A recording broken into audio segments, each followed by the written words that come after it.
Hey guys, welcome back. This is the HobbyKing Giant Scale P-40 Part 2, and I'm Matt with HobbyKing, and I'm going to put this thing together and get it all built. I've got a few things I want to show you guys. The two hardest parts of this build, the two things I was the most worried about, modifying the retracts and modifying the prop adapter from 4 bolts to 3, both turned out to be completely trivial. I'll show you what I did to make that work on both of those. But first, I want to take you through the rest of the model here and show you where we're at with the build and what's been going on. So starting with the fuselage. This was the very first step in the model, was to glue the two halves of this fuse together. And the very first step presented my very first challenge. If you look inside the body here, where this plate was in the back, that plate was too wide for the servos that I intended to use. So I had to get my little tiny table saw out and saw up the plate and make a new piece with narrower mounts for my servos. You can see that blue line there. That's the mark where the original plate was. So, had to get that done. And then had to get the receiver wired, the UBEC and everything else. Chose my power system. Went with a Trunnion 4000 milliamp hour 6S pack for the main flight motor and a 1300 3S pack for my UBEC and the servos. So all of that stuff is wired, tested, and working in the model, as are the elevator and rudder servos, and the aileron and flap servos in the wings. Also got the motor installed. That went without issue as well. No modifications really required. I think I did have to drill out the holes in the motor mount for the slightly larger bolts that came with the SK3 motor. ESC, now here was an interesting thing. Between the forum on RC groups, the build thread for this vehicle, and the responses to the comments from you guys on the first chapter of this build on the YouTube channel, I decided that that 60 amp ESC was probably a bit marginal and went with an 80 amp.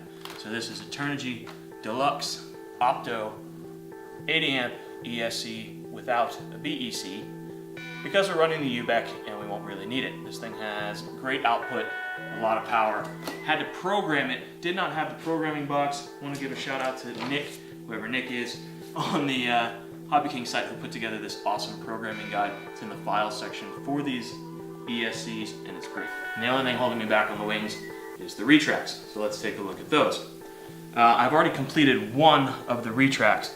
Now, it's not a retract swap, it's a trunnion swap. The trunnion is this little part of the retract here that it actually pivots on, okay? On the factory retracts that come with this aircraft, it's plastic. We want to use the metal trunnion, which is identical, that comes in these. All you gotta do is unscrew this retract. Okay. Now, you take the retract unit out. All we really need out of this unit is this inner piece.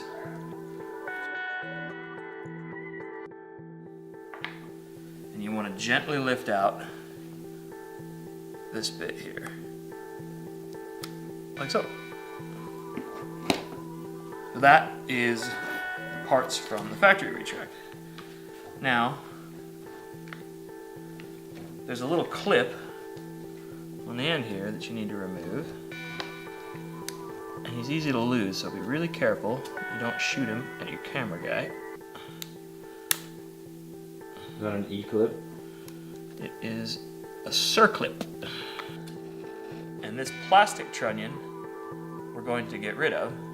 We're going to replace it with a metal trunnion from upgraded retract. More unscrewing, because my wrist didn't hurt. Slide it onto the landing gear and put a circlip back on it. Take the original housing and work it into position.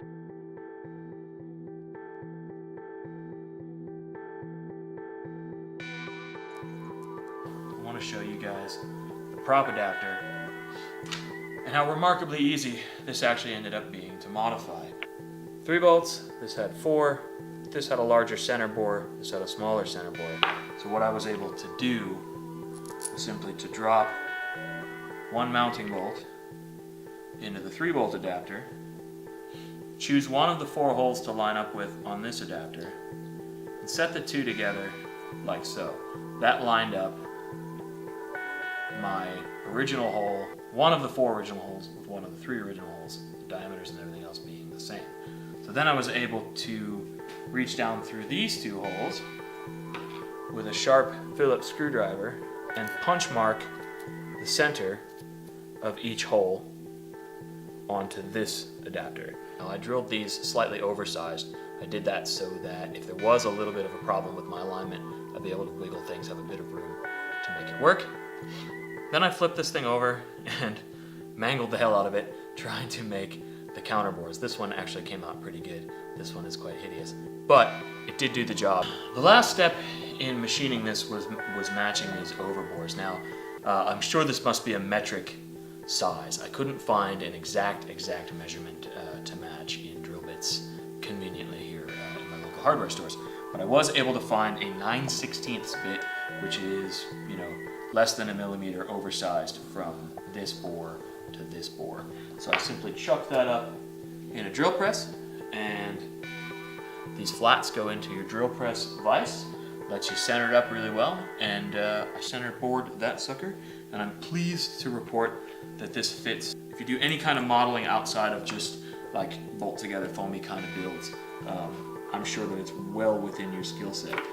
If you don't, and you're concerned still that you're just not gonna be able to pull that off, I do have a couple of different 16x8 3-blade props and spinner combinations coming that I can test on this thing to see if I can find something that is a suitable replacement that bolts directly on. So I'm working on that for you guys too. If I can do this, I am not by any means a machinist, then you can do this too.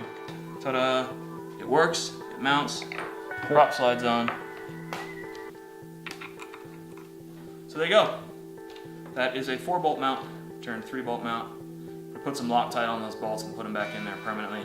Get all this mounted up, get it ready to go. Gonna finish up those retracts, get those in the wings. The next time you guys see this thing, I'll explain the retract door mechanism and the rather complicated tail gear mechanism. And then we'll take this thing out and fly it, so looking forward to that. That is exciting. Big nose has a big nose.